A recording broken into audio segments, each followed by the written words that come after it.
చేశారు. మరి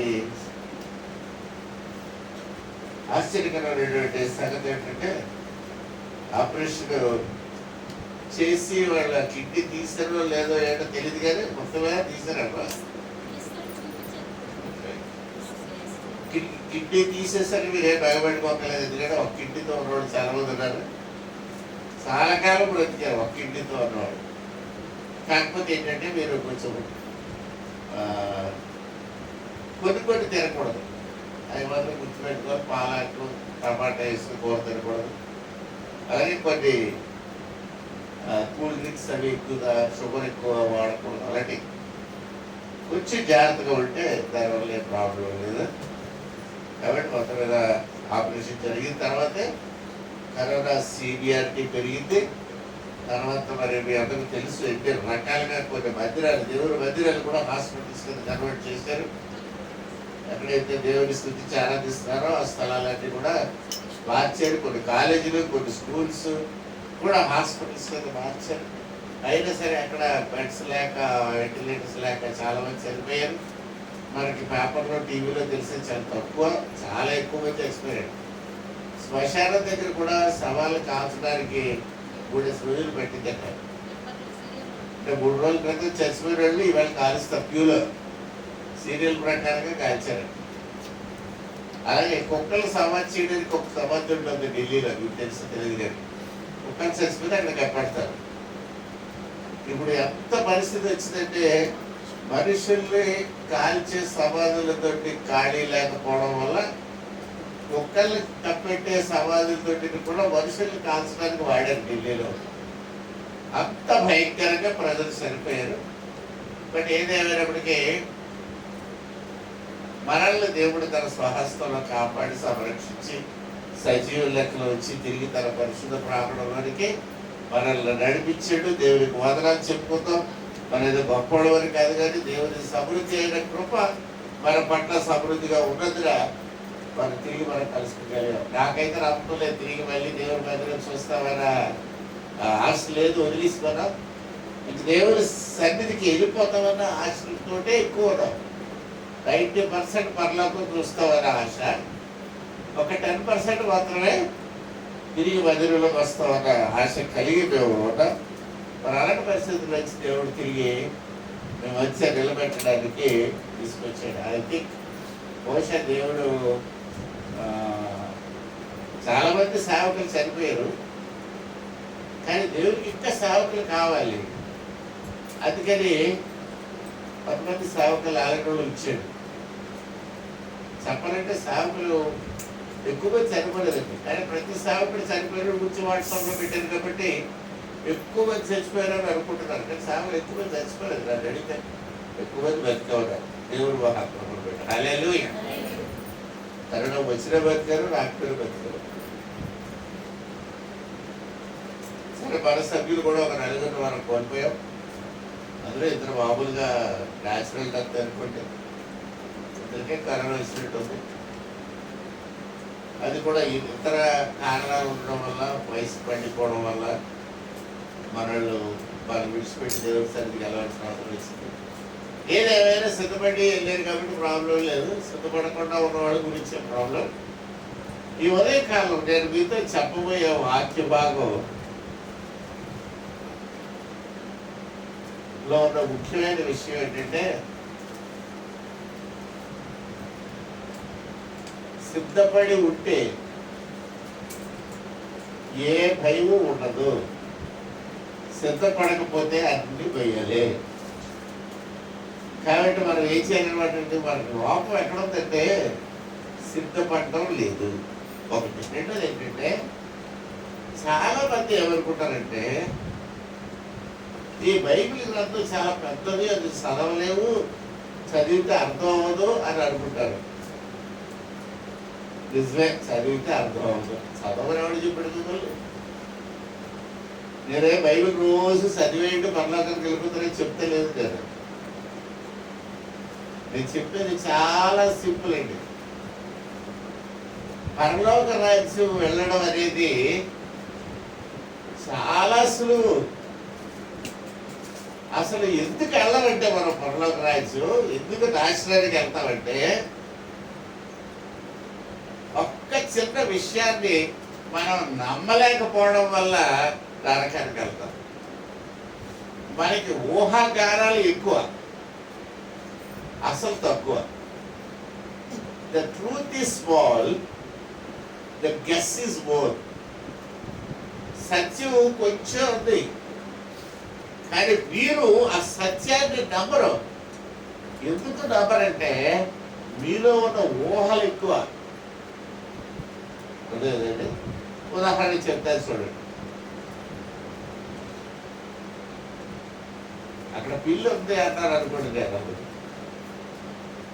కదా, ఏమన్నారంటే అక్కడ పిల్లి ఉన్నది అన్నారు అనుకోండి. మీరు ఏమనుకుంటారు తెలిసిన వెంటనే, అమ్మో అక్కడ పిల్లి ఉన్నది, వాళ్ళు ఐస్ ఉంటుంది, పెరుగు తిరిసి ఉంటుంది కదండి, లేకపోతే వాళ్ళని కలుస్తుందేమో, లేకపోతే అక్కడికి ఎందుకు వచ్చింది పిల్లి, అక్కడ పిల్లలు పెట్టిందేమో, ఇవన్నీ మీకు గెస్వర్. అదంతా అక్కర్లేదండి, వెరీ వెరీ సింపుల్. ఉంటే ఏమైంది అని వదిలేండి, అక్కడ ఉంది ఏమి అవ్వదు, సింపుల్. దేవుని బిడ్డలారా, నేటి మనం ధ్యానాంశం కొరకు ఏర్పాటు చేసుకున్న వాక్య భాగము ప్రకటన గ్రంథం 7వ అధ్యాయంలో వచ్చి కొన్ని వచనాలు, కొన్ని సెంటెన్సెస్, వాక్యాలు నేను తీసుకున్నాను. ఈ వాక్యాలు ఎక్కడి నుంచి మనకు వచ్చాయి అంటే, యేసు ప్రభు శిష్యుడైన యోహాను గారు 12 మందిలో ఒకడు, ఆయన్ని యేసు ప్రభు రక్షకుడు అని చెబుతున్నాడని ఆ కాలంలో ఉన్న సమకాలికలు ఆయన మీద కోపగించి ఆయన్ని ఎలాగైనా చంపేయడానికి ప్లాన్ వేసి ఆయన్ని ఒక పెరవలో నూనె పోసి బాగా మరగబెట్టి ఆ మరుగుతున్న నూనెలో ఈ యోహాన్ని పడేసాడు. పడేస్తే యోహానికి ఒక అద్భుతమైన శక్తి దేవుడిచ్చాడు. ఆ శక్తి ఏంటంటే, ఈ మరుగుతున్న నూనె అతను వేడిగా లేదు, చల్లగా ఉంది. చల్లగా ఉంటే ఆయన ఇదుకుంటున్నాడండి. ఆయన అందులో పెరవలో నూనె వేసి కింద నుంచి మరగబెడతా ఉంటే యోహాను ఏం చేస్తున్నాడు, అందులో ఈత కొడుతున్నాడు నూనెలో. సరే వాళ్ళు చూశారు, వెంటనే పొయ్యి ఆర్పిస్తారు, చాలాసేపు ఉంచారు, ఏం అవ్వలే. ఆయన బయటకు తీసి ఎవడేంటి నూనెలు వేస్తే చచ్చిపోడేంటి, ఏగడేంటి, మనం ఏదో పకోడీలాగా చిప్స్ లాగా ఏపుదాం అనుకుంటే ఇలాగ అయిపోయేటి అనుకొని అతను చంపడం కష్టం అని అనుకుని వాళ్ళు ఏం చేశారంటే, ఒక మహాసముద్రానికి మధ్యలో ఉన్న ఒక చిన్న లంకలో ఆయన పడేశారు. పడేసిపో అక్కడమో, నువ్వు ఎలాగా చదవడం లేదు, అక్కడంతా చదవని చెప్పి వదిలేశారు. అక్కడ ఒంటరిగా కూర్చున్నాడు ఈ యోహాను. దేవుడు యోహానికి ఒంటరిగా ఉంచలేదు, ఆయన కూడా ఇచ్చి దేవుడు యోహాన్తో పాటు కూర్చున్నాడు దేవుడు. యోహాన్ని అంతేకాకుండా యోహానికి మరో అతను తెలిసి పరలోకంలో ఏం జరుగుతుందో చూడు అన్నాడు. యోహాను ఒక దర్శనం చూడడం మొదలుపెట్టాడు. ఆ దర్శనంలో చాలా విషయాలు చూశాడు యోహాను, అద్భుతమైన సంగతులు చూశాడు యోహాను. ఆ చూసినవన్నీ కూడా చక్కగా రాసి పెట్టాడు. ఆ రాసి పెట్టి అన్నీ మనం చదువుకుంటున్నప్పుడు చదువుకుంటే చాలా విషయాలు రాసినారు. తెలుసుకుంటే మంచిదే. ఎక్కడ చదువుతాడంటే మనకు ఓపిక లేదు, రోజు వండుకొని తినేసరికి అయిపోతుంది అనుకుంటే ఏమీ ప్రాబ్లం లేదు, చదవకండి, వదిలేయండి. బాగలేంటి వాళ్ళు చదివి చెప్తారు మీరు. ఈ రాసిన దాంట్లో అద్భుతమైన సంగతులు రాసినట్టే చెప్తున్నాడు కదా, అందులో 2-3 విషయాలు మాత్రమే మీతో ఈ ఉదయకాలం చెప్పేసి మనం త్వరగా ముగించేస్తాం. ఎందుకంటే సమయం అయిపోతా ఉంది కదండి, 12 అయిపోయింది. ఒక పావుగంట 2 నిమిషాలు చెప్పి ముగిస్తాం. ఈ యోహాను రాసిన దాంట్లో ఏమి రాశాడంటే, ఒక పరమ సత్యం రాశాడు, ముఖ్యమైన విషయం రాశాడు. అదేంటంటే, మనం అందరం కూడా ఏమనుకుంటామంటే మనం తప్పులు చేసి, పాపం చేసి, అన్యాయం చేసి, అక్రమం చేసి, దుర్మార్గం చేసి, ఇతరులకు అన్యాయం చేస్తే దేవుడు మనల్ని వీటన్నిటికి వచ్చిన శిక్షణ బట్టి మనల్ని తీసుకెళ్ళి అగ్నిలో పడేస్తాడు, నరకంలో పడేస్తాడు అని అనుకుంటాం కదా. నిజమే కదా, చాలా మంది అంతే కదండి. మీరు తప్పులు చేస్తే, పాపం చేస్తే నరకంలో దేవుడు వేస్తాడు.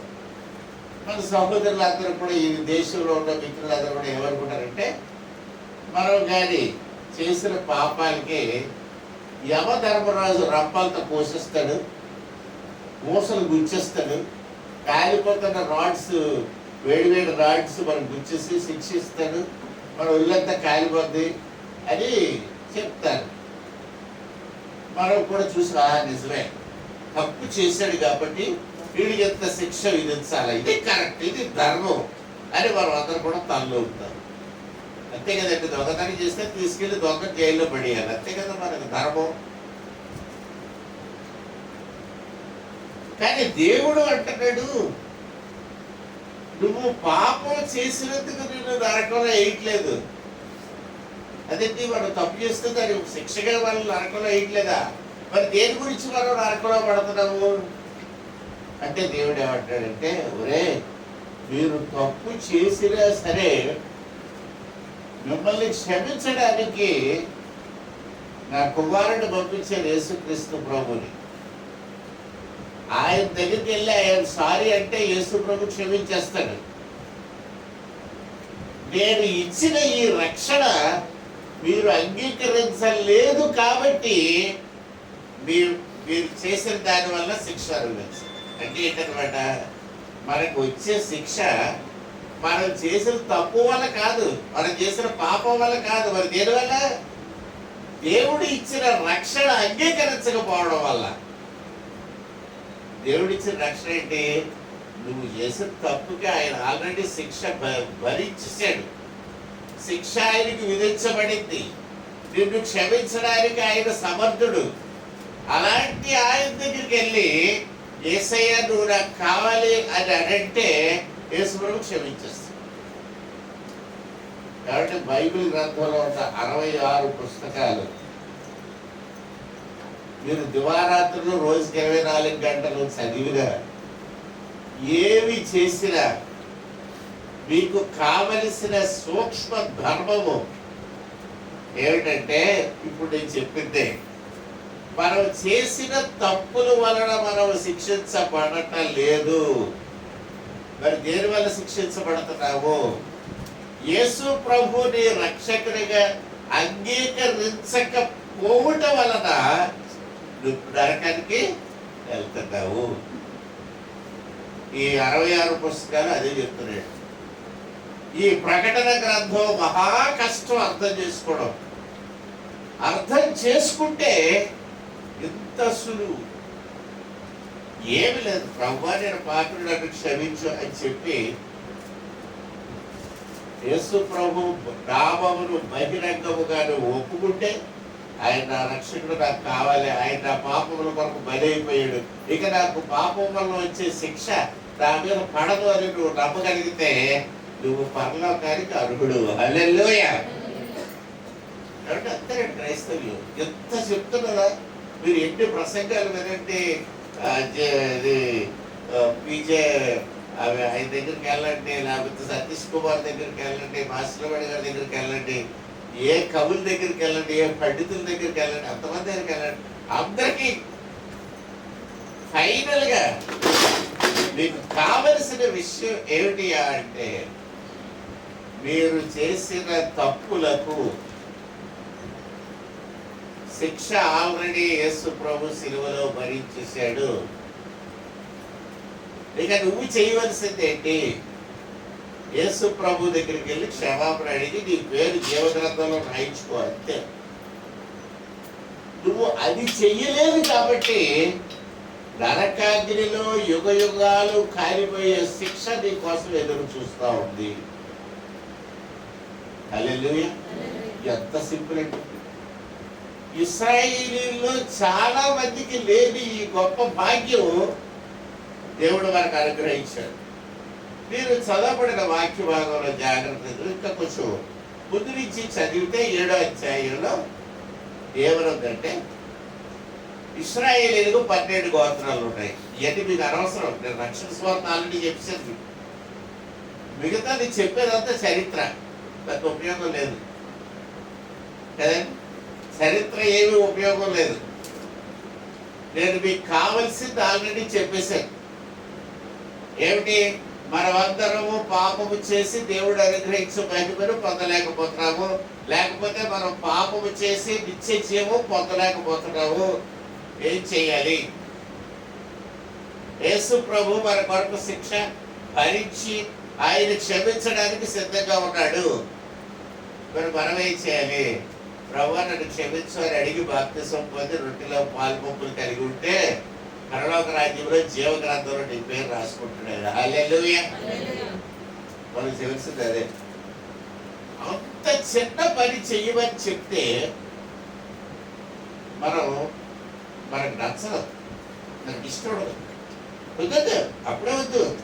బాప్తిసం పొందొద్దు, బల్లలోకి వెళ్ళొద్దు, దేవుని మందిరానికి వెళ్ళొద్దు, సైతాన్ని చెప్తున్న మాట. అది వింటారు మీరు. అది విని బలలు బాప్తిసం పొందరు. అది విని యేసు ప్రభు దగ్గరికి వచ్చి క్షమాపణ అడగరు. ఆ సైతాన్ని మాటలు విని వాయిదాలు వేస్తారు. అల్టిమేట్ గా దేవుడు చూస్తాడు. ఆయనకి కూడా ఒక టైము పేషెన్స్ కొత్త, దేవుడికి కూడా ఓపిక కొత్త వరకే. ఆ తర్వాత దేవుడు ఏమంటాడండి, ఎన్నిసార్లు పిలుస్తాడు? హృదయమరుడి తలుపునొద్ద యేసు ప్రభు నిలబడి సకల విధములా తట్టుచున్నాడు కదా. మీరు జాగ్రత్తగా చూస్తే పరికించి చూడాలి. ఆయన పరుడు కాదు, రక్షకుడు. నీ కొరకు వచ్చాడు, రక్షణ కొరకు. నీ తలుపు తీయమ్మా, నీతో చెప్తాను, నీ కొరకు నీకు రక్షణ ఇవ్వడానికి వచ్చాను అంటాడు కదా. మనమేమంటాడు? ఇప్పుడు కాదు, తర్వాత లేటర్. ఈలోగా దేవుడు తలుపు తట్టి ఇక నాకు ఓపిక లేదు, ఏమైతే అదే అవు అని చెప్పాను. ఆ తర్వాత నరకాగ్నిలో కాలవలసిన వాళ్ళు మనం ఏం చేయలేమంటే, మనం చేసే హెల్ప్ లేదు. మనం చేసే హెల్ప్ ఇతరులకు మనం చేయగలిగిన సహాయం ఏమైనా ఉందా అంటే ఉంది. అదే 220వ పాట ఇందులో పాడారు ఇవాళ. అదండి ఏం పాడారండి? ఇందులో 220వ పాట పాడారు కదా. సిద్ధపరచు, సిద్ధపడు, సిద్ధ మనసును జోడు తొడిగి సిద్ధపడవయ్యా. లేకపోతే సిద్ధపరచు, సువార్త చెప్పు అంటున్నాడు కదా. ఈ సిద్ధపడటం ఇవన్నీ కూడా ఏంటంటే కేవలం మనుషుని సిద్ధపరిచి ప్రభు దగ్గరికి రండి, యేసు ప్రభు రక్షకుడిగా అంగీకరించినట్టు చేసి ఇంట్లో బాప్తిసం ఇచ్చి రొట్టె ద్రాక్షారసం ఇచ్చి అన్ని ఇస్తే తీసుకోవడానికి కష్టమా? ఎంతమంది ఇక్కడ ఉండి ఆ బాప్తిసం కుండి మనం కట్టే కదండి, అది కట్టినప్పుడు మొదటి చివరి వరకు ఎంతమంది దగ్గరుండి చూశారో నాకు తెలియదు, కానీ నేను మాత్రం చూశాను. అయితే చాలా మంది పంటలు కూడా ఉంటారు.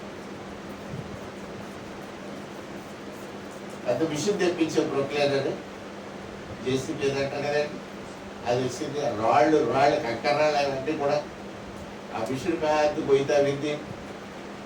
తర్వాత నేను వెళ్ళిపోతే అది ఇంకా తవ్వాల్సి ఉంటే కష్టం అని చెప్పి మా రోజు తవ్వేసి తర్వాత మళ్ళీ దాన్ని సగం పూడ్చుకోవాల్సి వచ్చింది. మళ్ళీ లారీలతో బట్టి తెప్పించి పూడ్చి ఆ తర్వాత దాంట్లో పునాది వేయవలసి వచ్చింది. పెద్ద పునాదులు వేస్తాం, గోల్డ్ సిమెంట్ ఖర్చు పెట్టి. తర్వాత గోడలు కట్టవలసి వచ్చింది. దాని గురించి గోల్డ్ మెటీరియల్ తెప్పించి మళ్ళీ గోడలు కట్టించాం. బయట లోపల ప్లాస్టిక్ చేయవలసి వచ్చింది, అది చేయించాం. ఆ తర్వాత ఇక డబ్బులు అయిపోయి చేతులు ఎత్తేసి కూర్చుంది. కొంతకాలం చేతులు ఎత్తేసే కదా. ఆ తర్వాత మళ్ళీ మీరందరూ కూడా సహకరించి కానుకలు ఇచ్చారు. అవన్నీ పట్టుకెళ్ళి మళ్ళీ మొదలుపెట్టు, మళ్ళీ లోపలంతా జాగ్రత్తగా చేయించి రకరకాల డిజైన్లు, ప్లాన్లు, బెట్లు, ఒక్కొక్క బెట్టు కింద ఎక్కువ అయిపోయిందని మళ్ళీ కవర్ చేసుకుంటూ వచ్చి అన్ని చేసి ఎంతో కష్టపడి దానికి టైల్స్ కొని అవి కొని ఇవి కొని, అసలు మార్కెటింగ్ అంటే చాలా కష్టం. ఎందుకంటే ఎక్కడెక్కడికో వెళ్ళి పట్టుకురావాలి ఆ మెటీరియల్. వేరే మేస్త్రులు తిరిగి తిరిగి తిరిగి తిరిగి ఆ కలర్ పెంకులు కావాల్సి వచ్చి ఆ పెంకులు పట్టుకొచ్చి మళ్ళీ ఆ మేస్త్రికి తీసుకొచ్చి అడిచేత వెంటనే చేయించి అక్కడి నుంచి గొట్టాలు కనెక్షన్లు ఇచ్చి బోర్వెల్ వేయించి నీళ్లు తెప్పించి కదండి 27,000 రూపాయలు పెట్టి మోటార్ కొట్టదండి నీళ్ళు వేయడానికి. నీళ్లు పాము బోర్లు వచ్చి తోట ఇన్ని పనులు చేసే ట్యాంకర్ ఇప్పాం. అన్ని పనులు చేసి ట్యాంకర్ ఇప్పాం. ఇక్కడ చక్కటి బల్ల చేయించాం. ఆ బల్ల ఒక రకమైన కర్రతో చేయించాలి అని బైబిల్లో ఉంది. ఏ కర్రతోటైతే ఆ బల్ల చేయించాలని బైబిల్లో ఆ కాలంలో ఒక 5-6 వేల సంవత్సరాల క్రితం రాయబడిందో అదే కర్ర చెక్క దొరికే వరకు కనిపెట్టి ఎవరెవరికో చెప్పి ఆ కర్ర ఎక్కడి నుంచో రప్పించి అదే కర్రతో బల్ల చేయించి, ఆ బల్ల కూడా బైబిల్లో ఎంత సైజు ఉండాలో ఉంది అదే సైజు చేయించి ఇక్కడ పెట్టించి దాని మీద పరవలసిన క్లాత్ కుట్టుంటుంది కదండి, టేబుల్ క్లాత్. మీరు ఇదే ఎర్రది బ్లూది పరుస్తున్నారు మీరు అనుకుంటున్నారు. అది కూడా లేవి కాండలో ఉంది. ఏ రంగు గుడ్డ పరాలో ఆ పరిస్థితి, దాని మీద ఏ రంగు గుడ్డ కప్పాలో అది కూడా ఉంది. ప్రతిదీ దేవుని మందిరంలో ఉన్న ప్రతి చిన్నది దేవుడు చెప్పిన మాట ప్రకారంగా వారు తయారు చేసి రొట్టె ద్రాక్ష రసం చేయించి అన్ని బల్ల మీద పెట్టి అక్కడ కుండీ నిండా నీళ్లు నింపి, ఇప్పుడు మనం అందరి దగ్గరికి వెళ్ళి ఏం చెప్పారంటే, అమ్మలరా అంత రెడీగా ఉంది, మీరు చేయవలసింది ఏంటంటే యేసు ప్రభువుని మీ హృదయంలోనికి రమ్మని చిన్న ప్రార్థన చేసుకొని అక్కడ బాప్తిసం పొందితే మీకోసం ఇక్కడ విందు భోజనం రెడీగా ఉంది, వచ్చి విందు భోజనం చేయండి. ఎప్పుడైతే ఈ విందు భోజనం చేస్తారో పరలోకంలో జీవ గ్రంథంలో మీ పేరు రాయబడుతుంది అని చెప్పాం. చెప్తే కొంతమంది మీలేటోళ్ళు నమ్మారు. చాలా మంది వీడికే తెలుసులే అనుకున్నారు కదా, అలాగే అనుకున్నారంటారా? వీడికే తెలుసులే అని అలాగే చెప్తారు మాస్టర్ అనుకున్నారు. అంటే మేము గొప్పల పనిలో చదువుకొని వచ్చాము, మా బోడి పలక పట్టుకెళ్ళి మేము ఏం చదువుకోలేదు, మాకు బుద్ధి లేదు, జ్ఞానం లేదు, ఏమి విద్య లేదు, ఉద్యోగం లేదు, డబ్బులు లేవు, పేదోళ్ళవి అని అనుకున్నారు కదా. వాళ్ళు ఏమనుకున్నారో మనసులో నాకు తెలీదు. బట్ అండర్ ఎస్టిమేట్ చేశారు. ఏమి చేశారు? దేవుడిని అండర్ ఎస్టిమేట్ చేశారు, చెప్తున్న వాడిని అండర్ ఎస్టిమేట్ చేశారు, దేవుని గ్రంథాన్ని నమ్మలేదు. దేవుని జీవ గ్రంథంలో పేరు రాయించుకోలేక నరకానికి వెళ్ళిపోతే ఏం చేయాలంటే మనం ఏం చేయగలం? దేవుని బిడ్డలారా, ఈ చదవబడిన ఈ 4-5 వచనాల్లో రహస్యాలు ఉన్నాయి, అవి కూడా చెప్తారు. ఇప్పుడు మీకు కావలసినంత చెప్పారు. మీరేం చేయాలంటే మీ పొరుగు వారి దగ్గరికి వెళ్ళి, మీ చుట్టాల దగ్గరికి వెళ్ళి, మీరు ప్రేమించిన వాళ్ళ దగ్గరికి వెళ్ళి, అమ్మ అయ్యా ఓ మాట ఏంటంటే నా మాట, యేసు ప్రభు మనం చేసిన పాపాలకి ఆయన ప్రాయశ్చిత్తం చేశాడు, మీరు ఆయన నమ్ముకుంటే రక్షింపబడతారు అని ఒక మాట చెప్పండి. బాప్తిసం పొందండి, బలంలో పాలు పంపులు కలిగి ఉండండి, జీవగ్రంథంలో మీ పేరు రాయించుకోండి అని ఒక మాట చెప్పండి. మీ మిత్రులకి చెప్పండి, మీ ఫ్రెండ్స్కి చెప్పండి.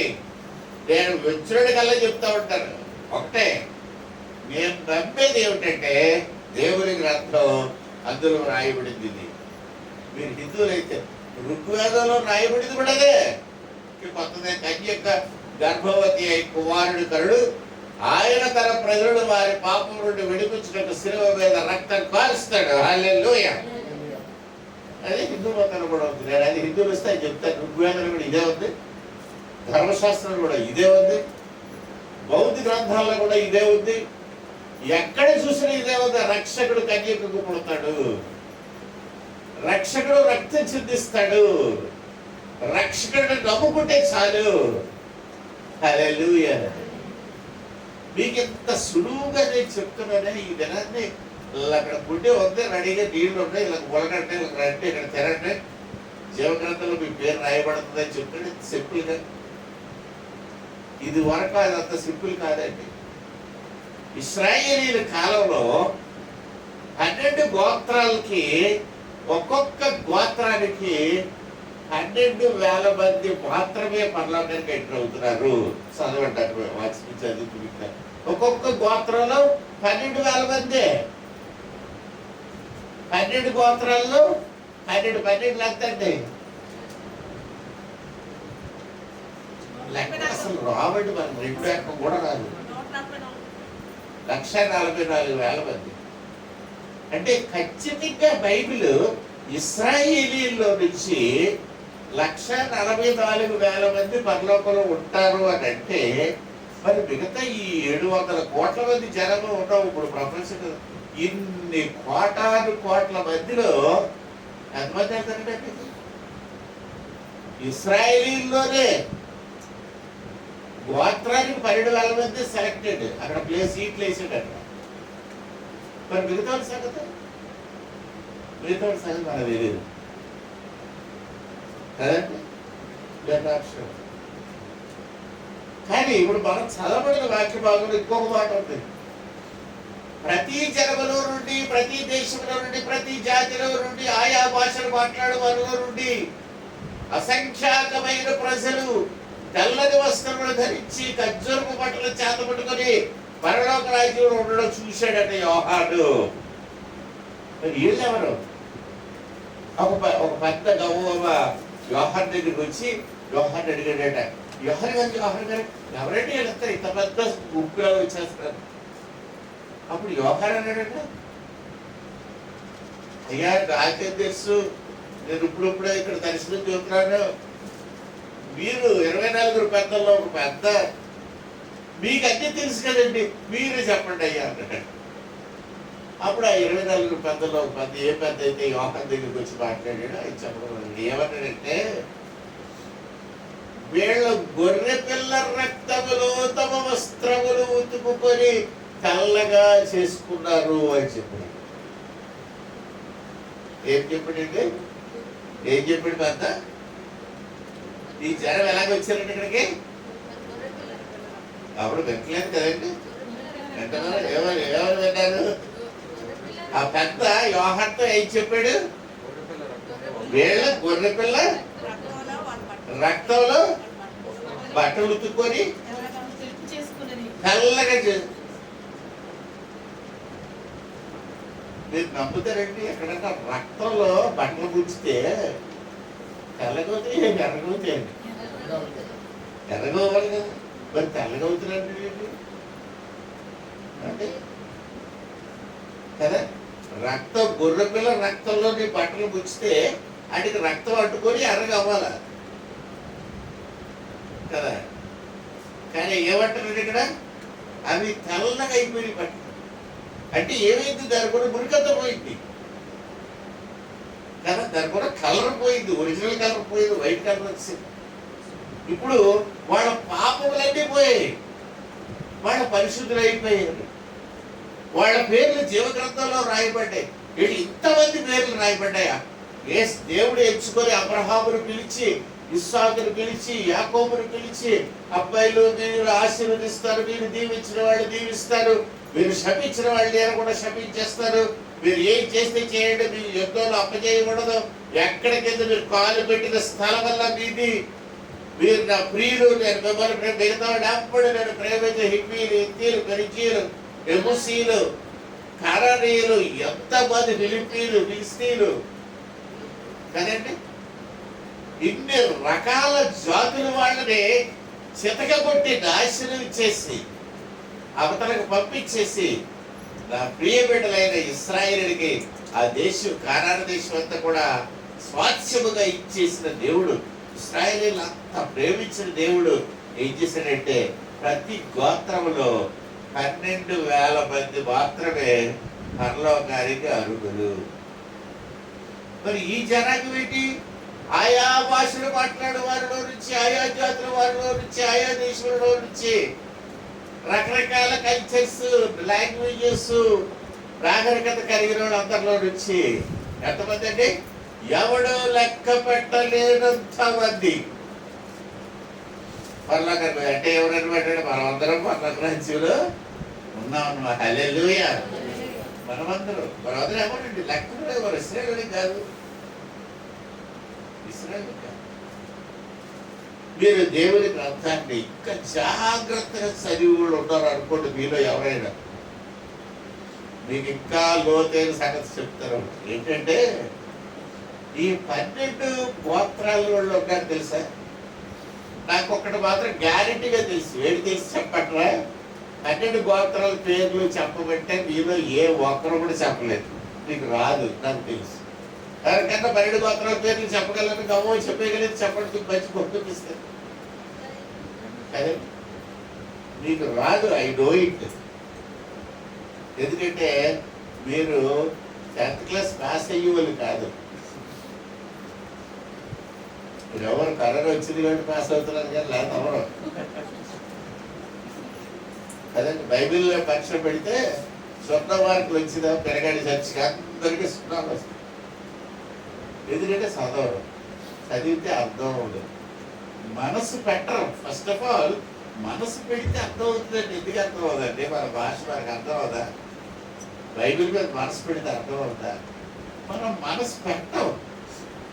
నేను మనసు పెట్టాను. పెట్టి 12 గోత్రాలు ఏ గోత్రాలు అని బైబిల్లో చూశాను. చూస్తే 12 గోత్రాల పేర్లు ఉన్నాయి కానీ దాని గోత్రం పేరు లేదు అందులో.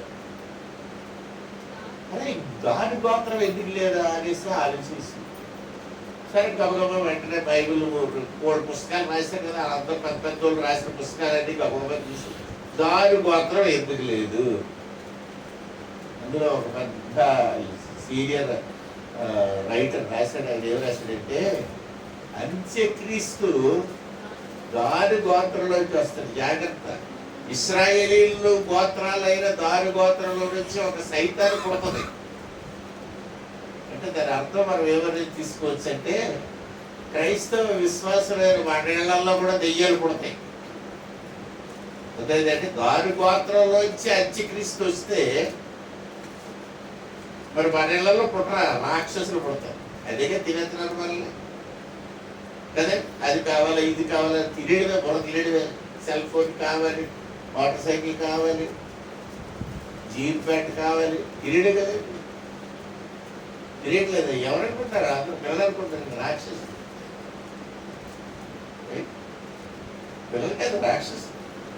మన పరిస్థితి ఏంటి అది ఆలోచించుకోరు. అసలు నాకు కావాలంతే ఇస్తారా? ఇవా రైట్. దేవుడు పెట్టారా? ఇశ్రాయేలీల గోత్రాల్లో ఒక గోత్రంలో రావలసిన 12 వాళ్ళ మంది దాని గోత్రం నుంచి దేవుడు తీసాడు. ఎందుకు తీసాడో నాకంటే ఎక్కువ తెలుసుకోవాల్సిన వాళ్ళు ఎవరైనా ఉండి నేర్చుకుందాం ఆసక్తి ఉంటే నాకు నీకు ఎక్కువ ఇంటర్నెట్లో చూడండి దొరుకుతుంది. దాని గోత్రాన్ని ఎందుకు దేవుడు తీస్తున్నాడు? ఆ గోత్రం లేకుండా యోసేపు గోత్రం పెట్టాడు, లేవి గోత్రం అని పెట్టాడు. అసలు నిజానికి స్వాస్థ్యం లేకుండా చేసేది లేవి గోత్రానికి.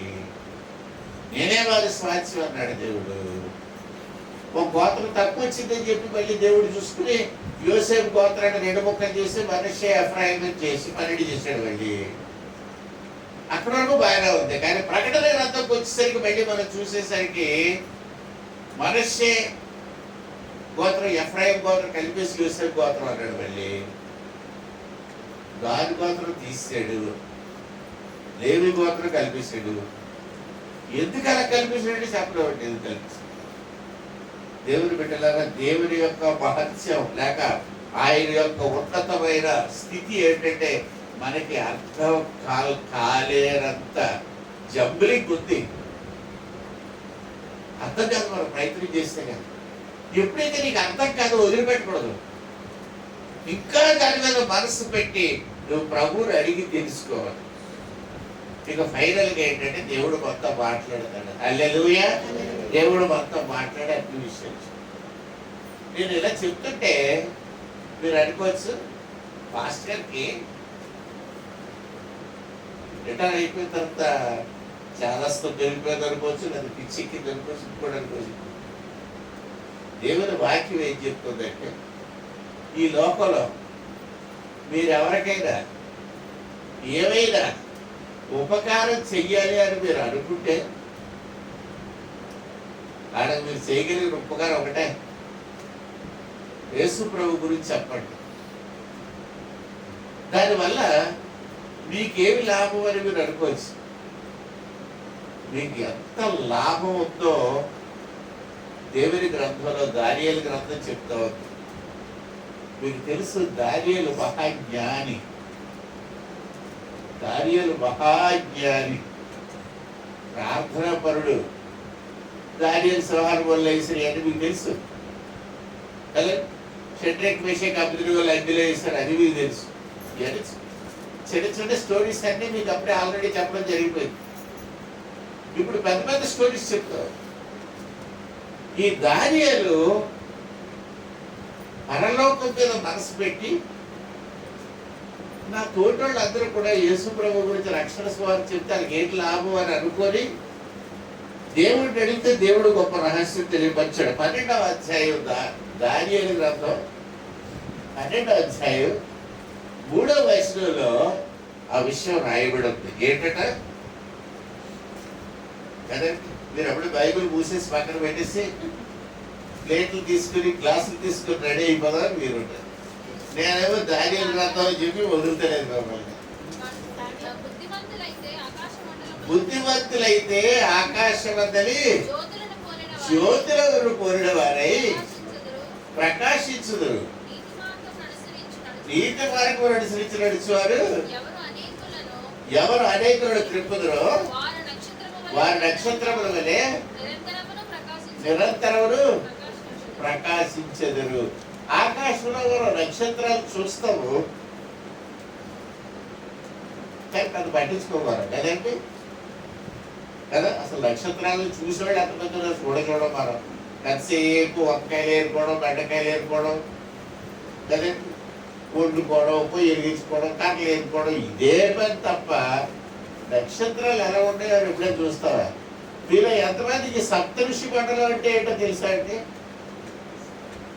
సప్తఋషి మండలం అంటే ఏంటో తెలుసా? చుక్కలంటే ఓ దగ్గర, ఆకాశంలో చుక్కలంటే ఓ దగ్గర ఉండేవి.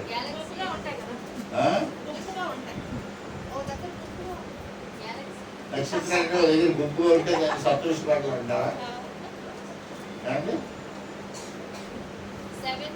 ఎప్పుడు ఆకాశం కేసు చూడలేదండి మీరు? ఇవాళ చూస్తారు పోనీ, ఇవాళ బ్యాగ్ బొబ్బేసి ఉంటుంది, కనపడదు ఏమిటి కదా. చూస్తారా నక్షత్రాలు? 7 నక్షత్రాలు ఉంటాయి, సప్త ఋషి మండలం. 7 నక్షత్రాలు ఉంటాయి. ఆ 7 నక్షత్రాలు నాగలిలాగా ఉంటాయి, నాగలి షేప్ లో ఉంటాయి. ఎవరు మాట్లాడరే మరి సప్తఋషి మండలం అంటే ఏంటో ఎప్పుడైనా చూసారా? అది మీరు ఎప్పుడు ఆకాశంలో చూసినా ఆకాశంలో నాగల్లాగే కనపడతాయి. అవి దూరం దూరంగా వెళ్ళిపోవు, ఒక దగ్గర నుంచి ఇంకో దగ్గరికి పోవు, పోతే 7 కలిసిపోతాయి. 7 కలిసిపోతాయి. అది సప్తఋషి మండలం అంటారు.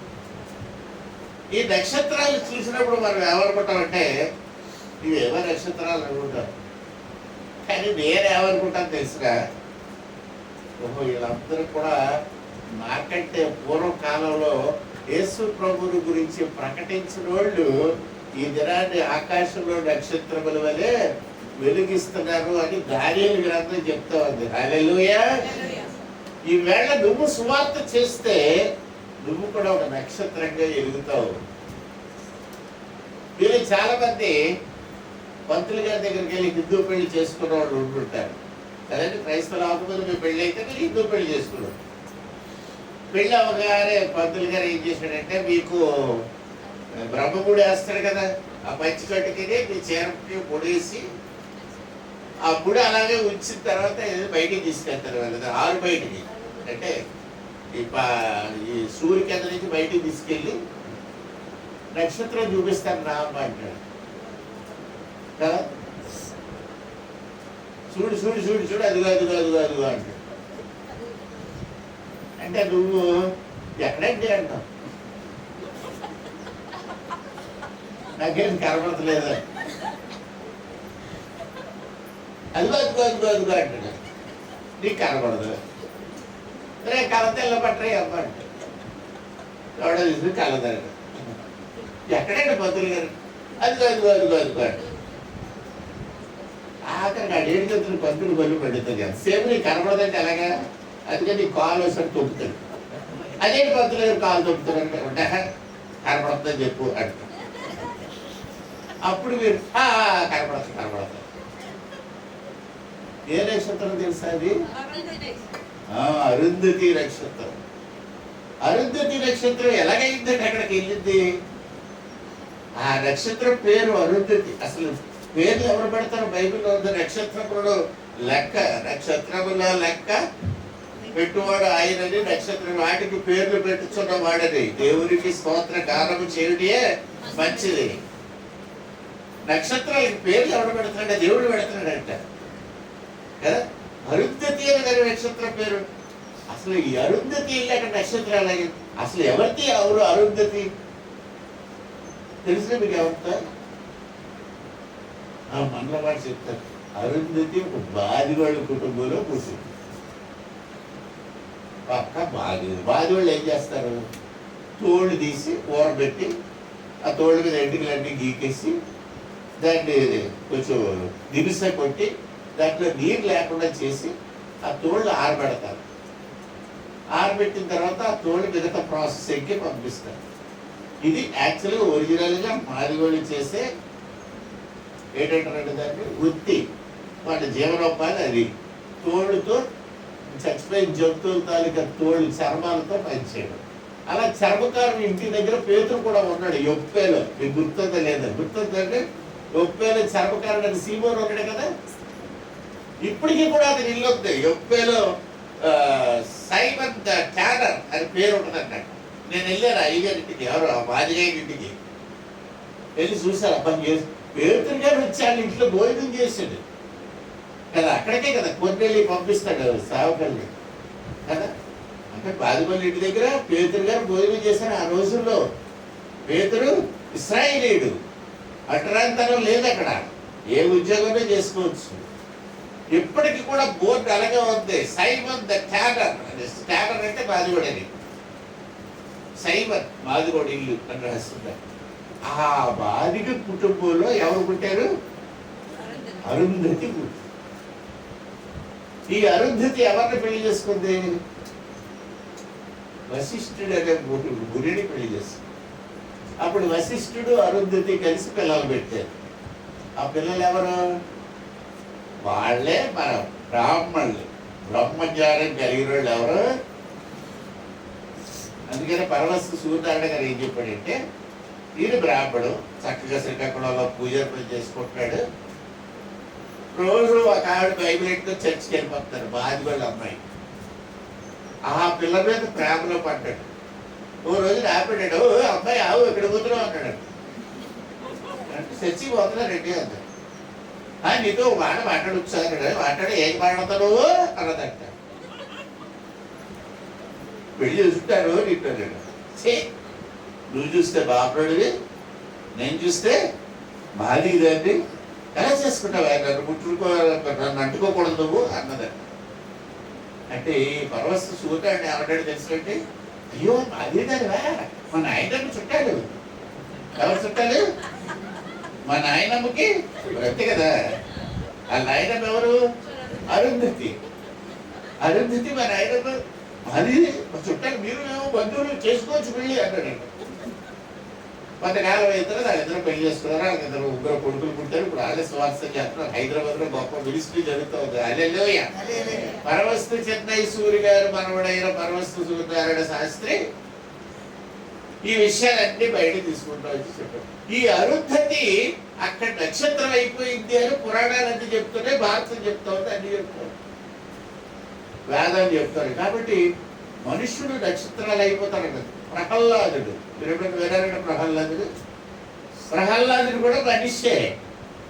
వాడు చక్కటి పూజా కార్యక్రమం చేశాడు కాబట్టి ఆడ తీసుకెళ్ళి నక్షత్రంగా పెట్టి ప్రహ్లాద నక్షత్రం మనం చూస్తూ ఉంటాం కదా, ధ్రువతార ఎప్పుడు నార్త్ పోల్ మీద ఉంటుంది, అది ధ్రువతార ఉంటుంది. కాబట్టి ఈ నక్షత్రాలు మనుషులు నక్షత్రాలుగా ఉండడం అనేది హిందూ ధర్మశాస్త్రాల్లో ఉంది, దానియేలు గ్రంథంలో కూడా ఉంది. దానియేలు గ్రంథంలో ఏం చెప్తున్నాడంటే, ఈ కాలంలో అనేక మందిని యేసు వైపు ఎవరైతే తిప్పుతారో వారు ఆకాశంలో నక్షత్రముల వలె ప్రకాశించుదురు అని ఉంది. మీరు చచ్చిపోయిన తర్వాత నక్షత్రాలాగా బ్రైట్ గా వెలగాలి అనుకుంటే ఈ వేళ వెళ్ళి మీ చుట్టాలందరికీ యేసు ప్రభు రక్షకుడు రండి, మా చర్చికి వచ్చి బాప్తిసం పొందండి, లేకపోతే మీ ఊళ్ళో ఉన్న సంఘానికి వెళ్ళండి, అక్కడ పాస్టర్ గారి దగ్గర బాప్తిసం అని అడగండి, ముందు బాప్తిసం పొందేయండి, తర్వాత చూసుకుందాం చెప్పండి. ఏదైనా సరే ఏం కాదు, ముందు నీ పేరు జీవగ్రంథంలో రాయించుకో, తర్వాత ఏ పని చేసుకో కదండి. ఎంత చక్కని రక్షణ సువార్త నీకు ఈ గ్రంథం ఆఫర్ చేస్తూ ఉంటే, ఇస్తూ ఉంటే తిరస్కరిస్తావా? తిరస్కరిస్తే నరకంలో తప్పకుండా కాదు. కాబట్టి నువ్వు పరలోక రాజ్యంలో వెళ్ళేటప్పుడట యేసు ప్రభు చెప్పిన ఉదాహరణ ఉపమానం చూస్తే మత్తయి సువార్త 25వ అధ్యాయం 34వ వాక్యాలు చూస్తే, నువ్వు ఈ లోకాన్ని విడిచిపెట్టినప్పుడు ఇక్కడ ఉన్న వాళ్ళు అందరూ గొల్లు మరి ఏడుస్తారు. ఒక అరగంట లేట్ ఎక్కువసేపు ఏడ రాలేదు కదా. ఆ తర్వాత అంతిమ క్రియలు సిద్ధపడతారు, పెట్టి చేయడం అది చేయడం ఇచ్చేయడం అంటే బాధలు పడతా ఉంటారు. ఈలోగా మీరు లోపలికి వెళ్ళి 2 గారెలు 3 బోర్లు తినేసి టీ తాగేసి ఆగి పడుకుంటారు. మత్తయి సువార్త 25వ అధ్యాయం 34వ వాక్యంలో యేసు ప్రభువు చెప్పిన మాట ఏంటంటే, నువ్వు కానీ సువార్త సేవ చేసుంటే పరలోకానికి నువ్వు వచ్చినప్పుడు నిన్ను చెప్పవా ఏమనుంది?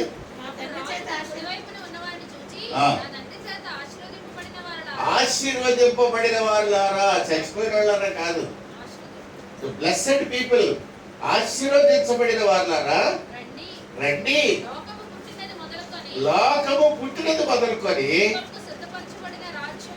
మీ కొరకు సిద్ధపరచబడిన రాజ్యమును తీసుకోండి అని చెప్తారట. ఏ ట్రయంఫెంట్ వెల్కమ్ అని రాసినట్టు ఇంగ్లీష్ బైబిల్ చూస్తే చక్కగా ఒక గొప్ప ఆహ్వానం మీకు పలుకుతారు. పరలోకంలో దేవదూతలు అందరూ అక్కడ నిలబడి మీ కొరకు పెద్ద పాటలు పాడుకుంటూ రండి రండి ప్లీజ్ కమ్ అని చెప్పి తీసుకెళ్తారట. యేసు ప్రభువును ఇతరులకు మీరు పరిచయం చేసి మీరు చనిపోతుంటే మీ పడక చుట్టూ పరిశుద్ధులు దేవదూతలు వస్తారట. వాళ్ళని చూసి, అయ్యా ఏంటి మీరు అందరూ ఎక్కడి నుంచి వచ్చారంటే, అబ్బా మేము పరలోకం నుంచి వచ్చామమ్మా, యేసే దగ్గర నుంచి నేను తీసుకెళ్ళడానికి వచ్చాము. ఆహా తొందరగా నా రక్షకుడిని చూడాలి అని మీరు కూడా అంటారు. అప్పుడు పరలోకానికి వెళ్తారు. ఒకవేళ మీరు యేసు ప్రభువుని తెలుసుకోకుండా చచ్చిపోతే ఎవరు వస్తారని తెలిసిన మీ కొరకు చెప్పంటారా? పెద్ద దున్నపోత వస్తుందంట కదా, తెలుసంటే దున్నపోత వస్తుంది తెలియదు. ఆ దున్నపోత మీద ఎవడు కూర్చుంటాడు? యమధర్మరాజు కూర్చుంటాడు. ఒక రోజుని ఒక ముసలం చచ్చిపోతాడు బయట దగ్గర. మా ఇంటికి అప్పుడు చుట్టూ పొలాలు ఉండి ఎక్కువ మనిషి లేకుండా ఉండేవారు, ఇల్లు కూడా లేవు. గేదెలు వేస్తూ ఉండి 3 గేదెలు 100 గేదెలు వేస్తూ ఉండి అక్కడ పొలంలో. ఈ ముసలి చచ్చిపోతుంది. ఇంకా గంటలో చచ్చిపోతే మేము అంతా వెయిట్ చేస్తాం, సమాధి పెట్టి రెడీ చేస్తాం. అప్పుడు మంచి ఎవరస్తులు మేము బాగా సమాధి పెట్టి అది తయారు చేసి, ఈ ముసలి చచ్చిపోయిందంటే చాలు వెంటనే సమాధి చేద్దాం మేము రెడీగా ఉన్నాం. ఆయనకాడ రాబోద్దులు లేక మధ్యాహ్నం 12 గంటల ఆదివారం ఆ రోజు సరిగ్గా 12 అవనిచ్చి ఈ మరి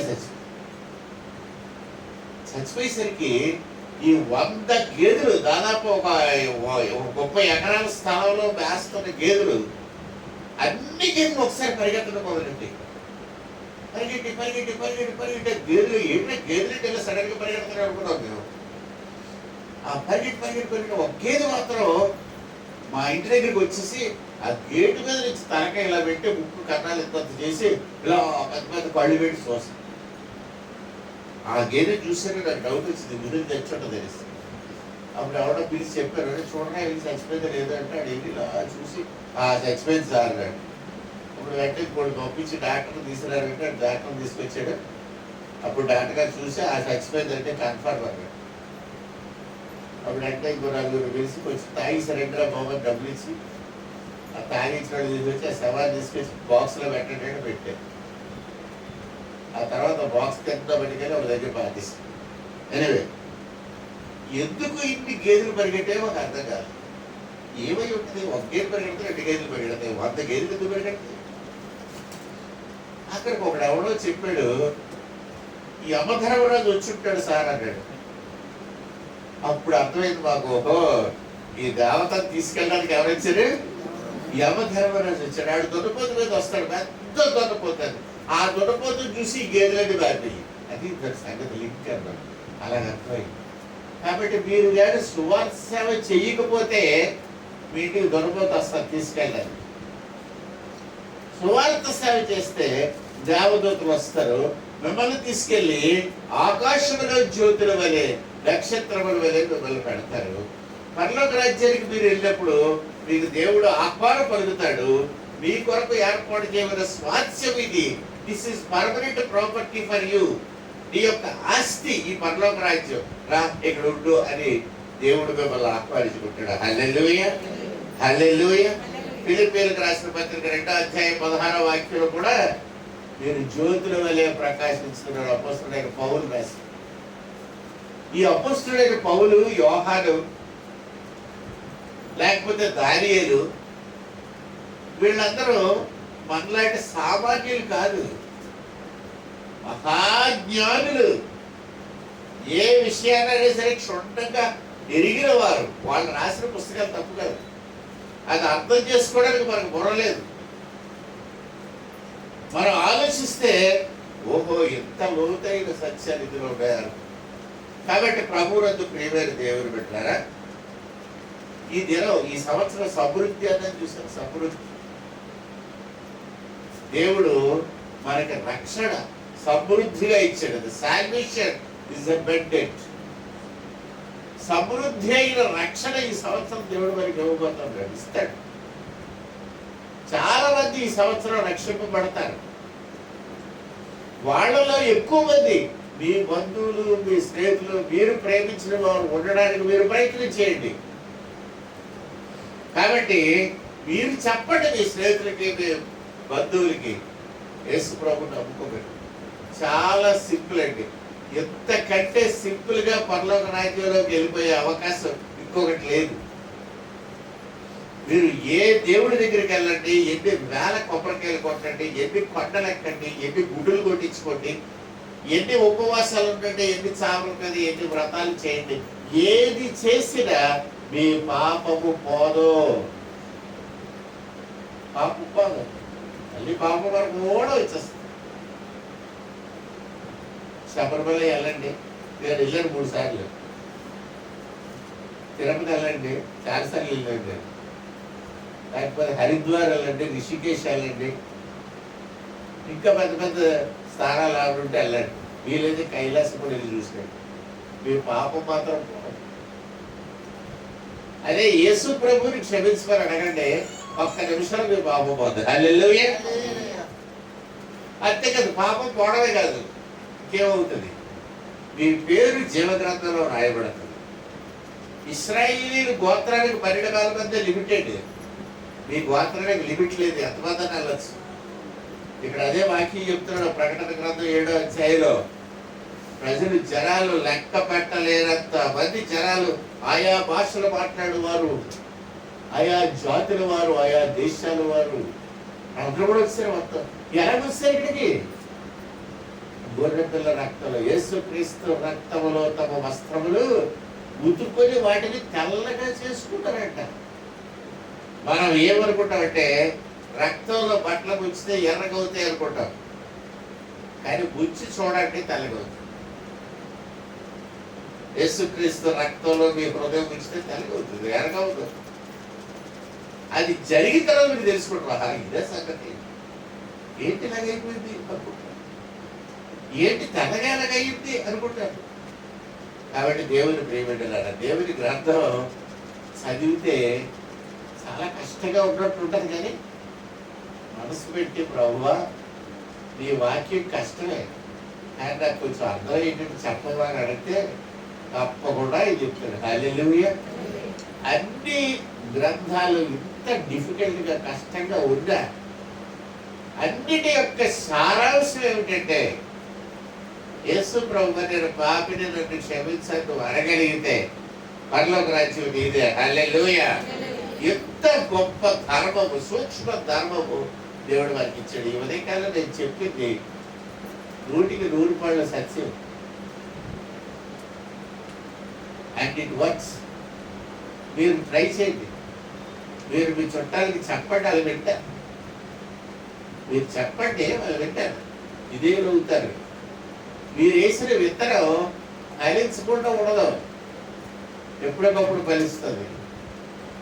అప్పుడు దానివల్ల వచ్చే లాభం మీకు వస్తుంది. లాభం వాళ్ళకి కాదు, ఎవరికి కాదు. వాళ్ళు ఎవరి దగ్గర బాప్తిస్మం పొందినా సరే మీ స్వార్థ సేవలో రక్షింపబడిన వాళ్ళు అవుతారు, మీ అకౌంట్లో పడతారు వాళ్ళు వచ్చి. కాబట్టి మనం ఎందుకు వదిలేసుకోవాలి? మనం అందరికీ స్వార్థ చెప్పేద్దాం. ఆడు ఎప్పుడైనా రక్షింపబడితే దానికి వచ్చే లాభం నాకు వస్తుంది. పరలోకంలో జ్యోతి వెళ్ళే ఉండడానికి నాకు ఒక మార్క్ యాడ్ అవుతుంది అక్కడ పడేసి. అందుకని కనబడ్డాడు కల్లా సువార్త చెప్పండి. హల్లెలూయా. ప్రార్థన చేసుకుందాం, లేచి నిలబడదాం. ప్రేమగల మా ప్రియ ప్రభువా, నీ పరిశుద్ధ నామానికి స్తోత్రాలు. ఈ సమయంలో మేము సమావేశమైన ఆరాధించుకునే కృప మాకు అనుగ్రహించారు. జవాబుకి స్తోత్రం. చెప్పబడిన వాక్యాన్ని విన్న బిడ్డలందరికీ అర్థమయ్యేటట్టు చేయండి. ఈ కృప చూపండి. అనేక మంది రక్షణలో ప్రేమించండి. సమృద్ధి సంవత్సరంగా దీన్ని మాకు అనుగ్రహించండి. మమ్మల్ని మేము ఈ పాత సన్నిధిలో ప్రతిష్ఠించుకొని యేసయ్య పరిశుద్ధ నామములో వేడుకుంటున్నాం తండ్రి. ఆమేన్. పరలోకమందున్న మా తండ్రి, నీ నామం పరిశుద్ధపరచబడుగాక, నీ రాజ్యం వచ్చుగాక, నీ చిత్తం పరలోకమందు నెరవేర్చినట్లు భూమి మీద నెరవేరుగాక. కావలసిన ఆహారం నేడు మాకు దయచేయండి. క్షమించిన ప్రకారం మరణము క్షమించు. సోదరులకు దాక కీడును తప్పించు. రాజ్యము బలము మహిమ నిరంతరము నీవైనావు తండ్రి. ఆమేన్. తండ్రి అయిన దేవుడు, కుమారుడైన క్రీస్తు ప్రభు, పరిశుద్ధాత్ముడైన దేవుడు సదా మిమ్మల్ని ఆశీర్వదించి దీవించి కాపాడును గాక. ఆమేన్. ఆశీర్వాదముల్ వర్షింపచేయుమిషా, ఆశతో నమ్మియున్నాము నీ సత్యవాగ్దానము. ఈ మహిమేగా కృమ్మరించుము దేవా, బ్రహ్మర ప్రేమ వర్షాపు కృమ్మరించుము దేవా. ఆమేన్. వచ్చే శుక్రవారం ప్రార్థన కూడా ఉంటుంది, అంటే సాయంత్రం 6 గంటలకి.